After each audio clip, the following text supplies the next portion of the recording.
You said earlier you were a, quote, hell no on the Republican CR. Are you still a hell no? Oh, absolutely. And here's what it comes down to.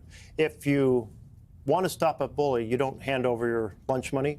And if you want to stop a tyrant, you don't hand them more power. What we have seen in this extraordinary set of circumstances is a president who's taken down the watchdogs in terms of the inspector generals, fired the FBI agents who look over executive branch, who is trying to intimidate the press, and who is trying to intimidate Congress. And we have seen republics around the world fall because Congress becomes intimidated. Well, the Republicans on both sides are intimidated. The House Democrats don't have the power to stop on the House side, so the only power rests with us to use our 60-vote power to force a negotiation. I feel like the path we are on for tomorrow night, in which Democrats will provide votes, will not accomplish that negotiation. In fact, clearly it won't.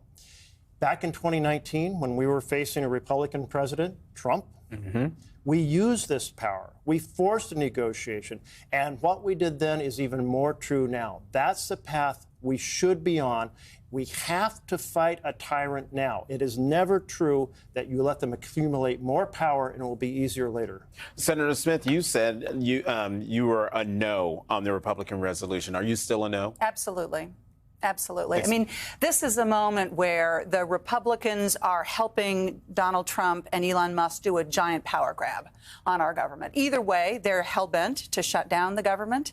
And I think that it is essential in this moment that we stand up to it. Just as Jeff is saying, this is a moment where we have to say, no, we are not going to go along with this bully. Because if we go along with it now, it's going to come back again and again and again. And I think it's important that people understand that this so-called continuing resolution is not a continuation of laws that Congress passed in the prior year, last year. It is a complete wholesale rewriting of those laws. It takes away research money for Alzheimer's and fetal alcohol syndrome. It would stop hundreds of projects in Minnesota that help us build child care centers in Moorhead and public safety projects in Rochester, Minnesota. And it gives Elon Musk and Donald Trump the power to basically decide, is this money that we want to reward our friends with, or are we going to punish our enemies by not spending that money? And that was where I was going to ask you about, because do you trust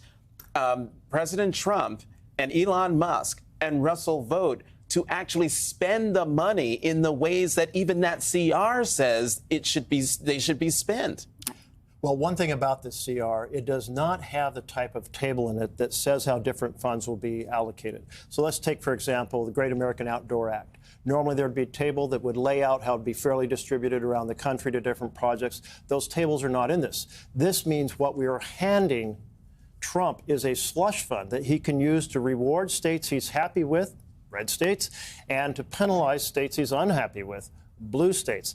That type of situation absolutely feeds into his desire already to have a way to kind of turn the knife in members of Congress to work his will. Congress, under the separation of powers, has to be fierce in defending that separation and defending the checks and balances. So, Senator Smith, then, what are you hearing from your colleagues ahead of tomorrow's vote? Because you have colleagues, Democratic colleagues, who are in a tough position. They are on the ballot next year. What are you hearing from them or others who might be thinking of actually voting for the CR tomorrow? Well, what I'm hearing from my colleagues is, first of all, nobody wants the federal government to shut down. Everybody wants to hold the Republicans. And this is really about what the Republicans in the House and in the Senate are doing. This is their power grab. And people are furious about it. And everyone is trying to figure out what is the right thing to do to protect our country in this moment. Jeff and I believe, and I think many of our colleagues believe, that this is a moment where we really have to stand up. But at the end of the day, everyone is trying to figure out what the right thing to do is. And we're faced with two terrible choices, and that's the reality that the Republicans have put on our feet. And my view of it is, if they want me to vote for their plan, then they need to negotiate with me and my colleagues to make sure that the interests of the people that I represent are reflected in their bills. And they haven't done that.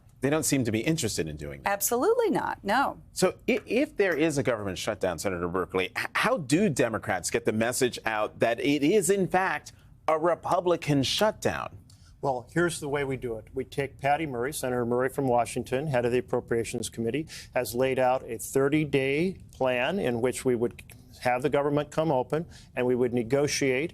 We'd either negotiate over the appropriation bills, which have all passed out of the Senate appropriation bills. That's the spending bills, 12 different bills, all passed out either unanimously or almost unanimously. Or if that path didn't avail itself, we could get a bipartisan continuing resolution that doesn't do these terrible things that the House version does.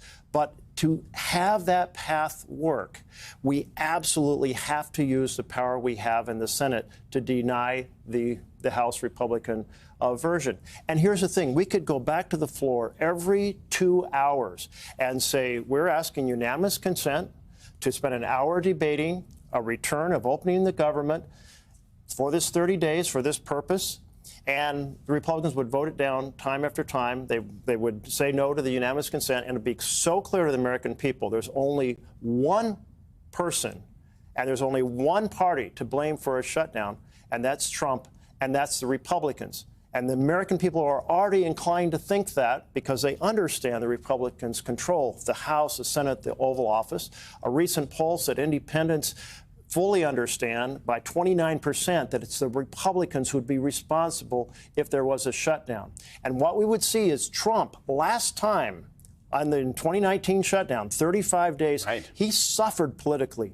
The point that I disagree with some of my colleagues who have said Trump wants to shut down is what I have heard is that he was lobbying for the House bill and didn't want to shut down, knows how it hurt him last time, and knows that DOJ would be shut down under a shutdown.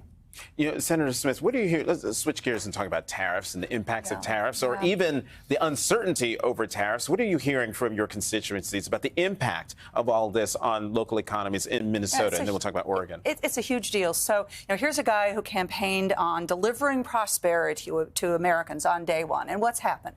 Costs are up.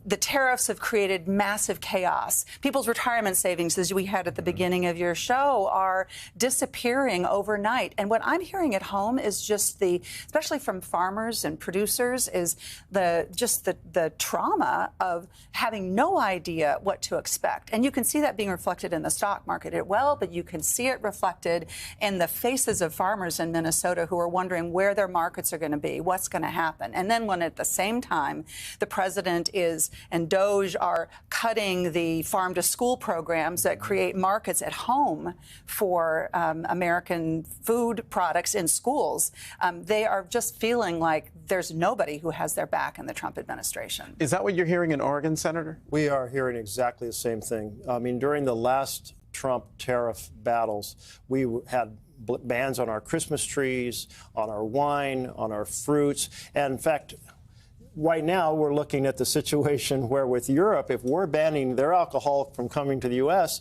my wine industry is very concerned about our wine. The best Pinot Noir on the planet, I might add, will be banned from going to Europe. No, it can affect us in all kinds of ways. There's an extremely high level of stress over this. Senator Smith, let me get you on one thing before we have to go. Federal judges appear to be holding the line against Trump and Musk's dictator moves. Does it make you feel confident this can be stopped? Well, I think it's going to be stopped by Americans saying enough already. We are not going to put up with this. And it's going to be stopped by those of us in Congress who fight. But what is happening in the lower courts does give me real hope. We had this judge today who said, this is a scam effort to defend the firings that you're doing. And I think that we're seeing some really good things coming out of the courts so far.